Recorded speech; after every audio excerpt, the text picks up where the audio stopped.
नहमदहु व नुसल्ली अला रसूलिल करीम, अम्मा बाद। मोहतरम ज़िम्मेदारान जमात और मेरे बहनों और भाइयों, अस्सलामु अलैकुम।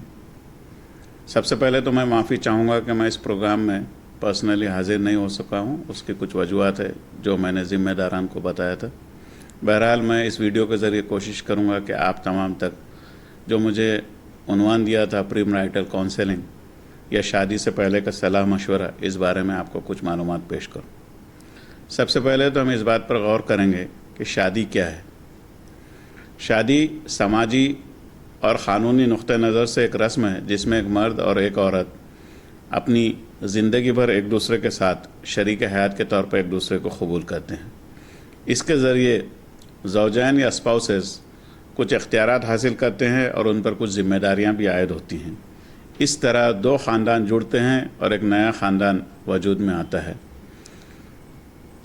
तारीख़ में हम देखते हैं कि हर ज़माने में शादी को क़ानूनी दर्जा हासिल रहा है और दुनिया भर की तमाम तहज़ीबों में शादी एक अहम इदारे के तौर पर कबूल किया गया है।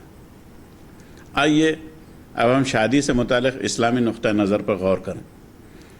इस्लाम में शादी दो अफराद के दरमियान एक माहिदा है जिसमें वो एक दूसरे को ज़ौजैन के तौर पर कबूल करते हैं। इसमें दुल्हन और दूल्हा दोनों की ज़िम्मेदारी आयद होती है और वो दोनों इस शादी को मंजूरी देते हैं। शादी के वक्त दो मुस्लिम गवाह और लड़की का एक वकील या वली और काजी का होना ज़रूरी है। इसके साथ ही साथ हाज़रीन का भी होना ज़रूरी है ताकि उन सब के सामने ये एक रस्म पूरी की जाए। शादी का तरीक़ा यह होता है कि इसमें दूल्हे की तरफ से जो दुल्हन का वकील होता है वो पेशकश ले जाता है कि एक फ़िक्स महर पर वो दूल्हा उस लड़की को अपनी दुल्हन के तौर पर कबूल करने तैयार है। जब लड़की हाँ कहती है तो उसके बाद फिर ये गवाह और वकील आकर जो मजलिस होती है जहाँ पर दूल्हा होता है वहाँ पर इस खबर को सुनाते हैं। उसके बाद जो ख़ारिउन निकाह होते हैं वो खुतबा पढ़ते हैं। उसके बाद दुल्हन का वकील दूल्हा से ये कहता है कि इस महर पर क्या वो उस लड़की से शादी करने के लिए तैयार है। उन दो गवाहों की मौजूदगी में और उन हाजिरान मजलिस की मौजूदगी में वो लड़का इसका इकरार करता है और इस तरह निकाह की कार्रवाई पूरी होती है।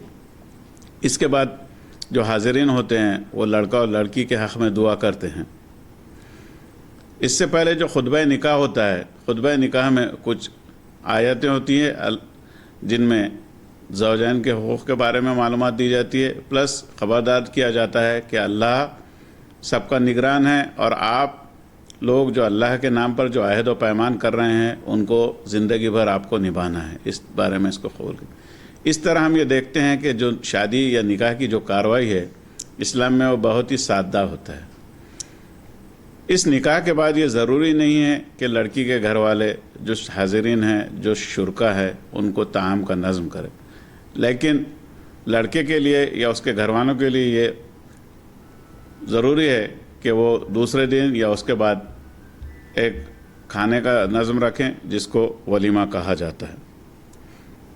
शादी सुन्नत रसूल या सल्लल्लाहु अलैहि वसल्लम का तरीक़ा है, इसलिए शादी करना एक इबादत भी है और एक आधे ईमान की तकमील है।